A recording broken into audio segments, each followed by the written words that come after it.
Well, who can forget the scene where a cyber attack crippled MGM for 10 days last September, shutting down the slot machines, access to rooms, even payment methods. Other companies who battled cyber issues lately include Caesars, CCSD, Findlay Automotive, the list goes on and on. Cybersecurity experts are in Las Vegas this week for the Black Hat Convention. Heather Mills sat down with two experts to find out what the virtual future looks like. Nearly 23,000 people attended last year's cybersecurity convention here. But of the many who are working to fight virtual bad guys, hackers are drawn by the money, and it's a lot. You know, the cost of cybercrime is $12 trillion a year. That makes cybercrime, the dark web, the third largest economy on earth. And growing.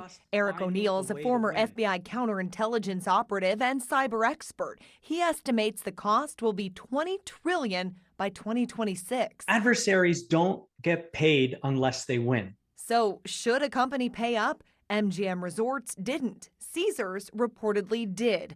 The FBI's stance is to never pay, but O'Neill says it's not always that easy. If you can't restore your systems, you might not have a choice. The key is mitigating damage, knowing an attack could and likely will happen. Humans will always be able to get tricked, and then there's software bugs, and I think the reality is you can't get to zero software bugs. You're always going to have some. Leo Scott is a chief innovation officer with Data Tribe, an investment firm focused on cybersecurity startups. Software is getting more and more complicated to build. And as technology advances and attacks become more prevalent, Scott says it's also going to be critical for companies to look at the security of their software supply chain. 90% of the software is coming from open source or basically a whole supply chain of software module providers. Both O'Neill and Scott say artificial intelligence is the big conversation this year. It's being used by the good guys and the bad guys who, without regulation, Scott says,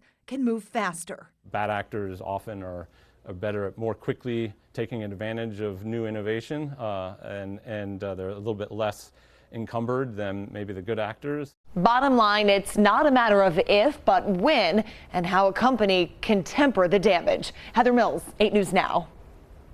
Back in January, the FBI director warned that hackers backed by the Chinese government could be targeting U.S. water treatment plants and electrical grids. The experts Heather spoke to said hackers with political motivations are highly concerning because oftentimes they've already gotten into the system and are just waiting for the right time to strike.